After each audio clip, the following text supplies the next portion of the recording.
Would you have given a ticket in those circumstances, or? I cannot comment on those, Okay. because each case is different, right? Okay. So we don't know. It's not my evidence, so I cannot comment on those at all.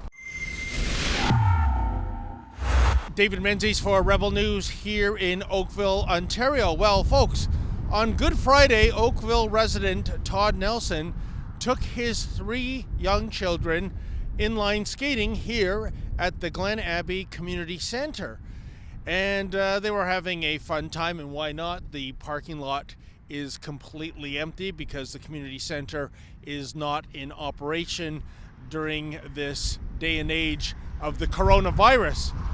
However, within about an hour, someone came along who happened to be bylaw enforcement, and well, we weren't privy to the conversation, but I don't think it went well.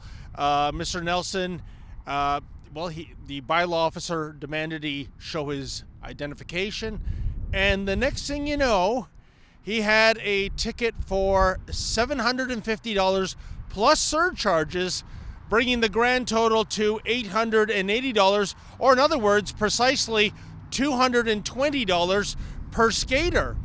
Now, the thing is, he was fined for a lack of social distancing, but folks, does it make any sense to you?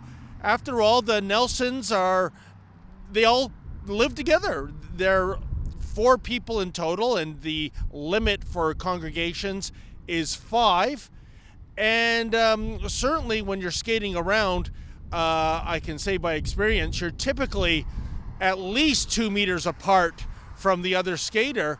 So why the heavy-handed way the Nelsons were treated? Well, we did reach out to the Nelson family.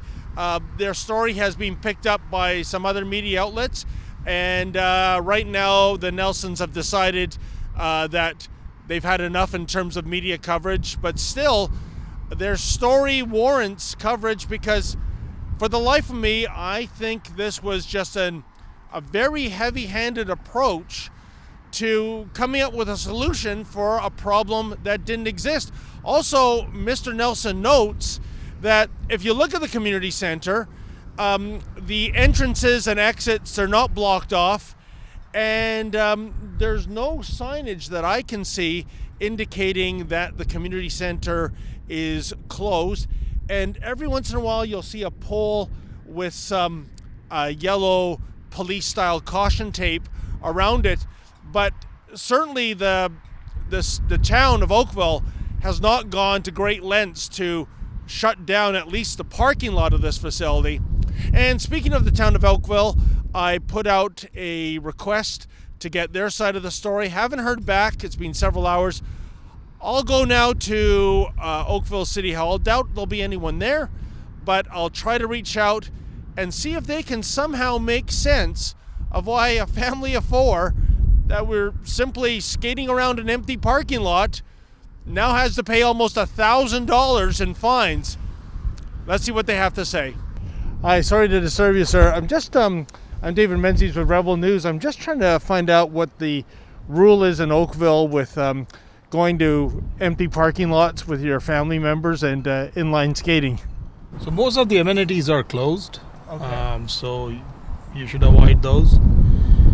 Public parking lots, most of the parks are closed as well. If you're passing through, you're going for a walk with family, maximum number of 5, you should be okay. Okay. But any other thing, you should be avoiding those areas. Trails are open, but not the amenities. You cannot use benches, picnic tables, those stuff, state barbecue and all that. I see. So you should avoid those ones, yeah. And then you should check the Town of Oakville website for more details. Yeah, you might be aware there was a family of 4, Todd Nelson and his 3 young sons. They were at the Glen Abbey Community Centre on Friday, and they got written up with a ticket for $880, I believe, with the surcharges. And I'm just wondering, sir, their 4 immediate family members, they all live together. They are presumably practicing social distancing because they're not, they've each got their own set of skates. So I'm just trying to find out what it is that they did that was so dangerous in terms of the whole COVID-19.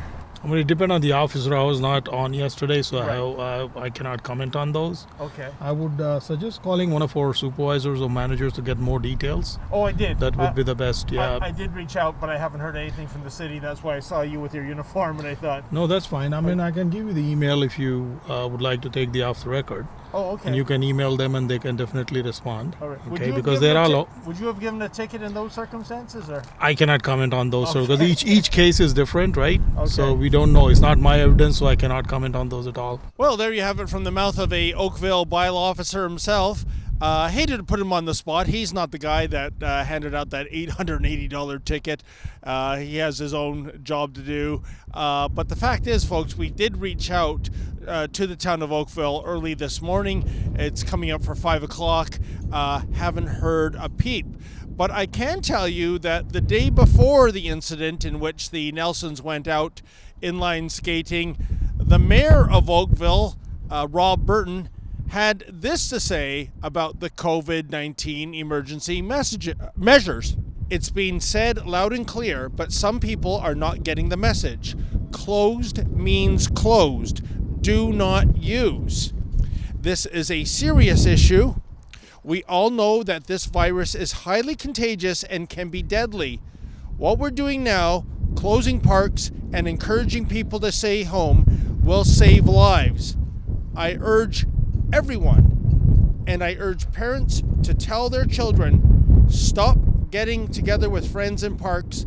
They are closed for a reason, to keep people safe. If we all follow the rules now, the sooner we can flatten the curve. End quote. Okay, I get it. The authorities want to flatten the curve, but whatever happened to officers' discretion? And folks, it's only going to get worse when the nice weather finally arrives, when people have been cooped up for weeks with just about nothing to do. They will want to go outside in the warmer weather. And I personally think that if a family of four who reside together are inline skating in an empty parking lot, what's the danger? What is the consequence when it comes to the Wuhan virus in terms of spreading it even further? In fact, one can make an argument that the interaction that the Nelsons had with the bylaw officer was probably the most daunting interaction of that particular outing. And furthermore, I think what this could lead to is people looking at law enforcement, looking at bylaw officers with a measure of disdain and disrespect. If they see the police and the bylaw officers clamping down on a family under 5 people, simply having a good time, getting out and getting some exercise and fresh air, which, by the way, is another recommendation by the experts. They don't want you to stay as a couch potato in your house as in 24/7. Well, if people see law-abiding, tax-paying citizens getting the full brunt of the state thrown at them the way the Nelsons did with that onerous $880 fine, well, they're going to look upon it as egregious, and I fear you might have more acts of true civil disobedience breaking out in the weeks and months ahead. For Rebel News, I'm David the Menzoid Menzies. Hey folks, have you been fined during this pandemic for no good reason whatsoever? Well, if so, please reach out to us, and if your case fits the bill, we'll help you fight your bill. Yes, we will potentially raise funds to provide legal defense for you. Just go to fightthefines.com. That's fightthefines.com. Tell us your story, and if we think it fits the bill, we'll go to bat for you.